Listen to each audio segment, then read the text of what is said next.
ఇతిహాసవాణి channel నుంచి మీకు మరో మంచి కథనాన్ని అందజేస్తున్నాం. ఆత్మ సాక్షాత్కారం నుంచి నచికేతుని ప్రశ్న. ధర్మాధర్మాలకు, కార్యకారణాలకు, అలాగే భూత భవిష్యత్తులకు అతీతంగా నువ్వు దేనినైతే సాక్షాత్కరించుకున్నావో దయచేసి ఆ తత్వాన్ని నాకు ఉపదేశించు. ఓంకార మహిమ.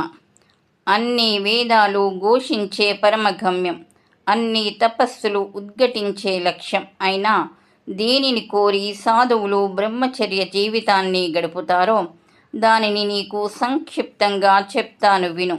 అదే ఓం. ఈ అక్షరమే బ్రహ్మము. ఈ అక్షరమే సర్వోత్తమమైనది.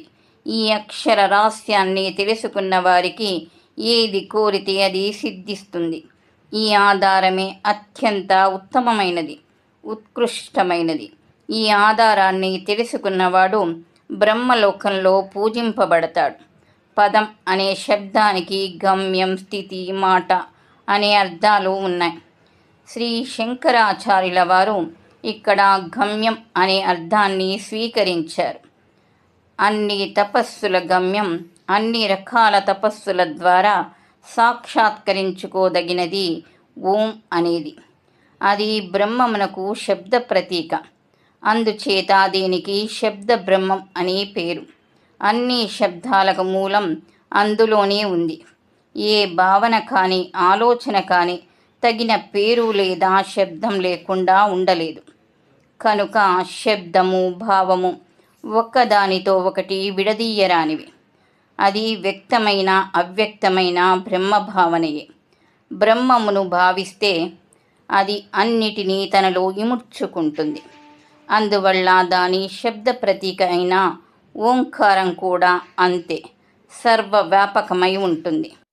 ఓంకారంలో అక్షరాల కలయిక.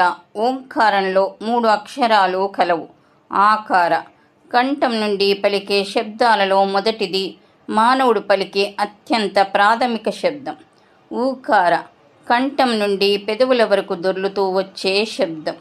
మాకారం. పెదవుల సహాయంతో పలికే ఔష్ట్య శబ్దాలలో చివరిది.